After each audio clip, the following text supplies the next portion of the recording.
All right, guys, are there any questions on any of the assignments thus far?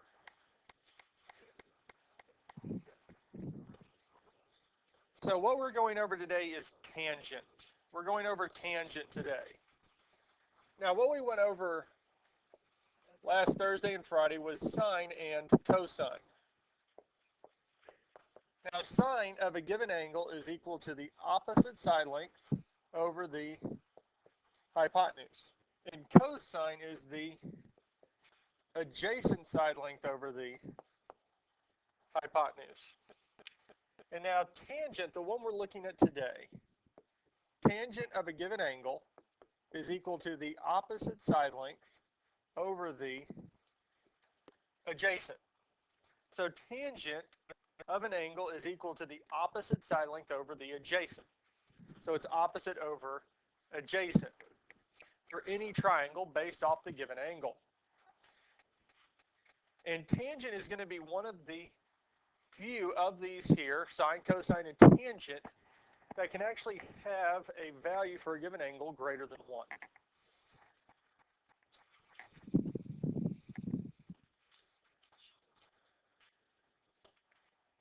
Let's get the calligraphy pen out first.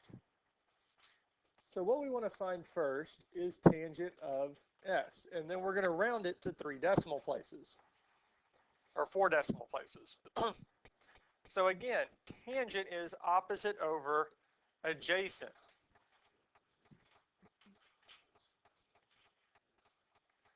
And if we're looking at angle S, which side would be considered the opposite side length? TR, because it's the one that's farthest away from it, and we know that 82 is understood to be the hypotenuse. So we're going to have 80 over the adjacent side length. And adjacent would be next to it, which is 18 RST. So tangent of S is equal to opposite over adjacent. So 80 over 18. And again, at this point here, to just get it to 4 decimal places, we can just plug this into the calculator.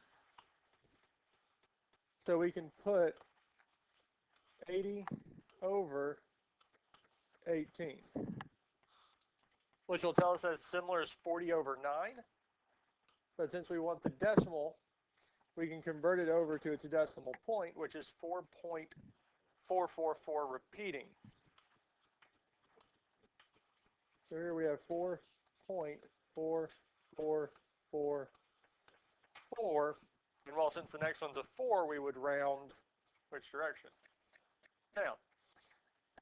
So tangent of S is 4.4444.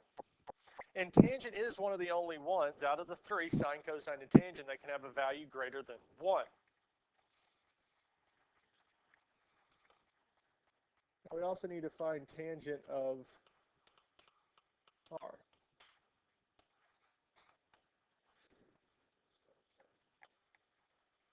Now looking at angle R, what would be the opposite side? 18. And the adjacent side now is 80. Because adjacent is next to it, opposite is the farthest away, and adjacent and opposite, neither one of them can be the hypotenuse. So again, we can come over here and do 18 divided by 80, 0.225. 0.225, because if we're going to 4 decimal places, we need 4 decimal numbers, or 4 numbers after the decimal point.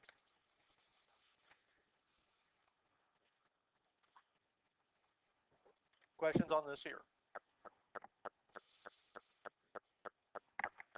Let's look at the next one.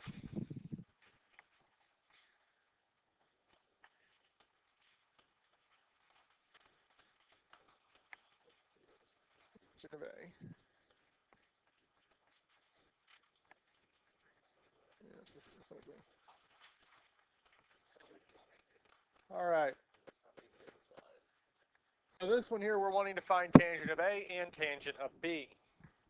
So we can find tangent of A first.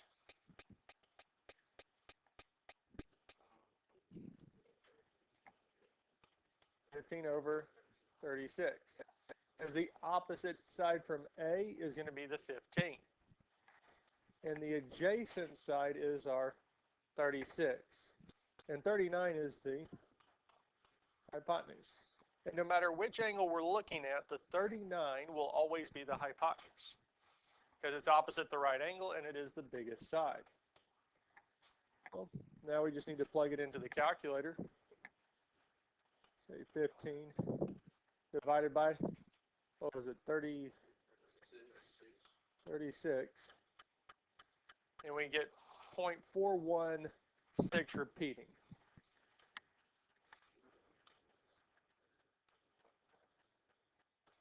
(0.4167). Because again, we're rounding up and we want 4 decimal places. And since the 6 is repeated indefinitely, the 6 is going to round up to 7. Questions on tangent of A. So we're also going to look at tangent of B.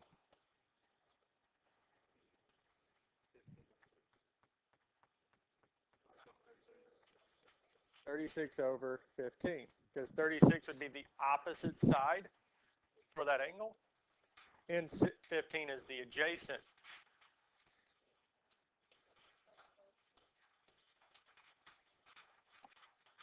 (2.4000). Yes.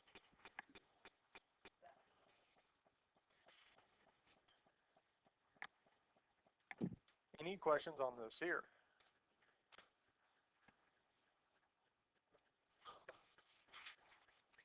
We ready for the next one?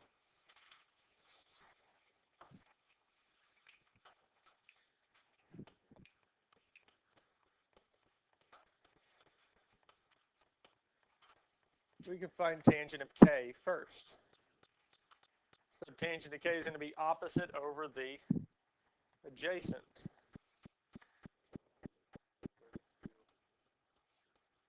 So 32/24.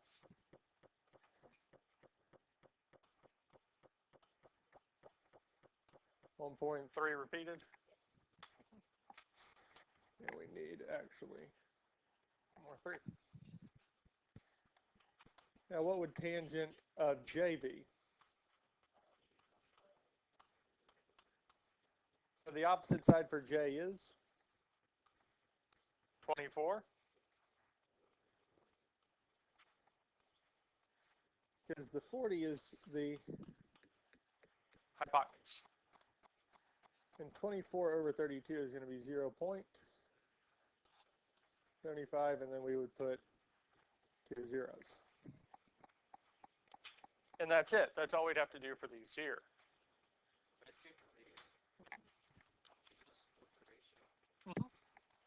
Yeah. Any questions on how we write tangent as a fraction of the side lengths or converting it to a decimal?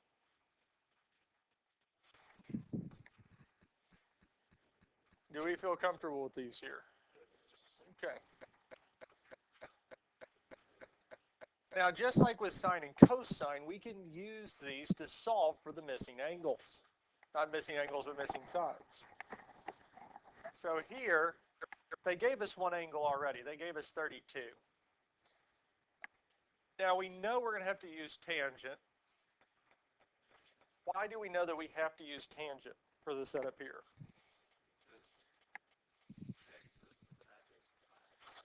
So x is adjacent to the angle for this problem here. And what's 11?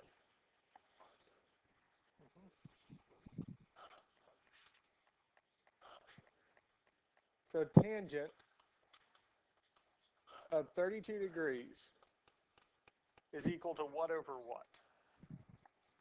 Opposite over adjacent. And the opposite side is? The adjacent side is? So tangent of 32 is equal to 11/x. Now, one of the big indicators that's telling us that we can't use sine or cosine is what? What does sine and cosine need? They need the hypotenuse. And in this problem here, did they give us the hypotenuse? Are we looking for the hypotenuse? No. If I'm not given the hypotenuse and I'm not looking for the hypotenuse, that automatically tells me we are going to use tangent. Because if I'm given the hypotenuse or I'm looking for it, then we're going to use sine or cosine. Because those are the only two out of the three that involve the hypotenuse. If we're not given the hypotenuse at all and I'm not looking for it, we know automatically we're using tangent. Now, the way we go about solving is actually going to be very similar to what we did on Friday. Now, once we got it set up on Friday, what did we do?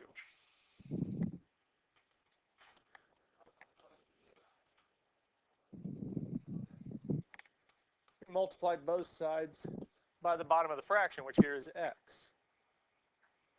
We multiply both sides by the bottom of the fraction. And the reason we do that is because the denominator here and the value here will cancel out, telling me that I have x tangent of 32 is equal to 11.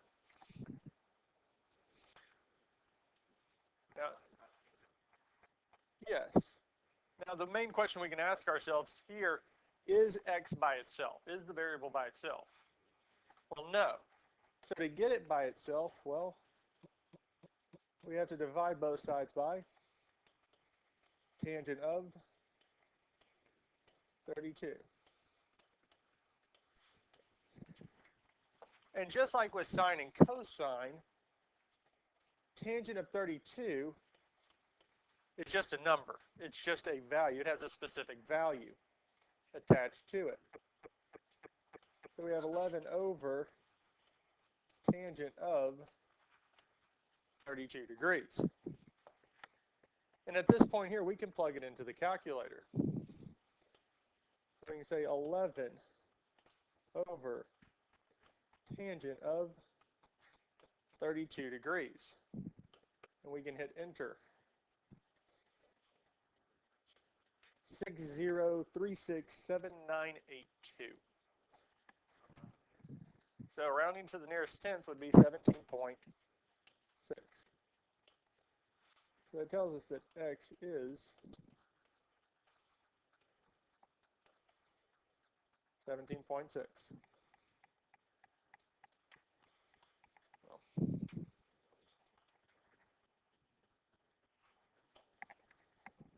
any questions on this here? Is this here, solving for this length, really any different than what we did Friday? No, we're just using a different trigonometric function.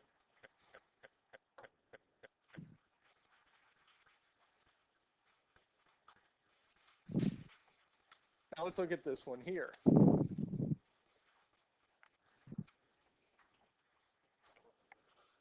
So tangent of what? Is equal to 12 over x. Tangent of 25 degrees is equal to 12 over x, opposite over adjacent. Now what can we do first? We can multiply both sides by x, the bottom of the fraction, which would cause this x and this x to simplify out, leaving us with x tangent of 25 equal to 12. Then what would we need to do next? Divide by tangent of 25.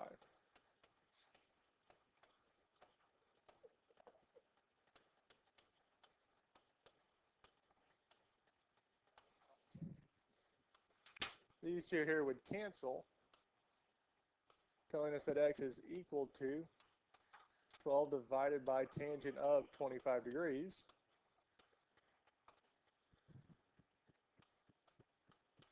And at this point here, again, we would plug it in, and we would get 25 point what?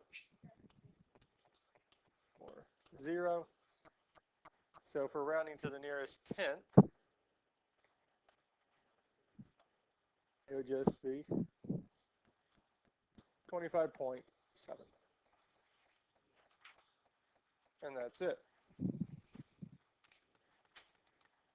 Questions on any of this here? Are we ready for the next one?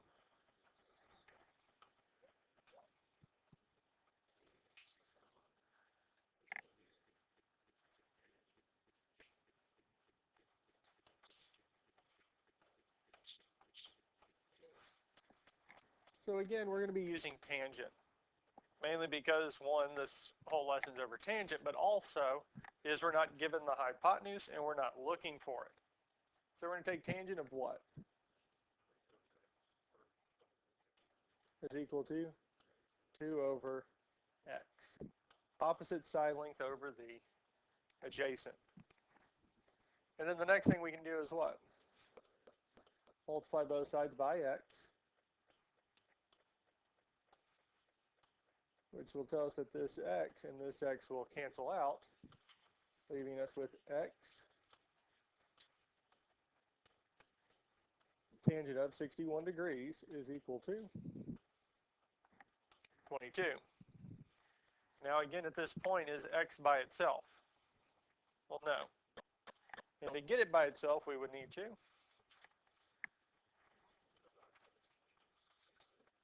divide both sides by tangent of 61 degrees, which will cause these two to cancel, telling us x is equal to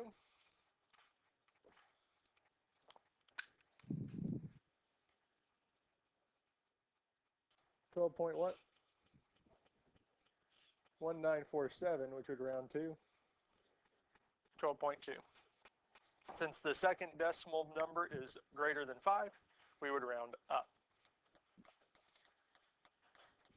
Any questions on this here?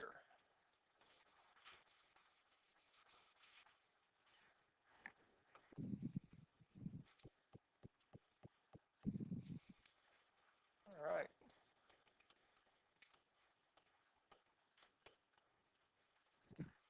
So again, we're not finding the hypotenuse. So we're going to use tangent. Of what angle? 56.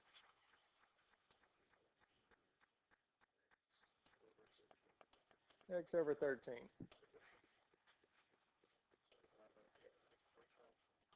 So now we're going to multiply both sides by 13. Because this time 13 is not in the denominator, it's in the numerator, guys. So we multiply both sides by 13. These 13s will cancel, telling us that x is equal to 13 times tangent of 56.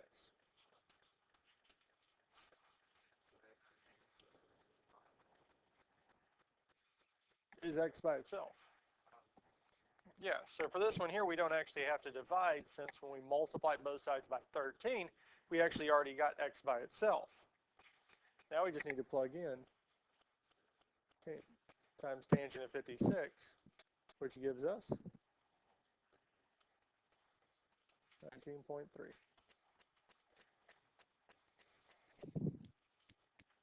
And that's all we have to do for these here. Any questions on anything we've covered thus far?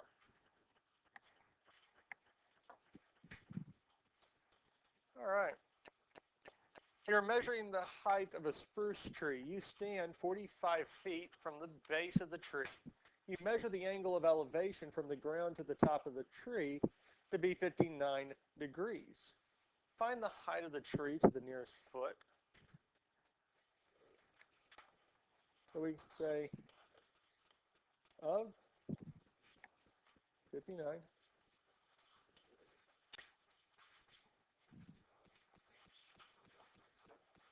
h over 45.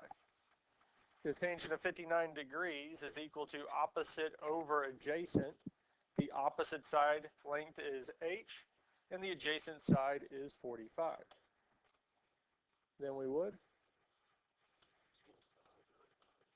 multiply both sides by 45, which will give us h, because these will cancel, is equal to 45 tangent of 59. We plug that in.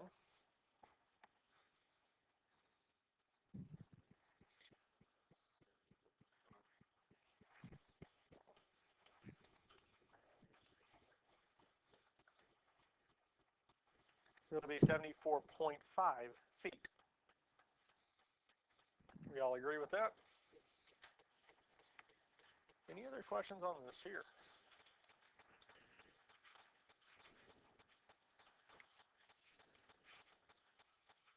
And that's it. That's all we're doing today.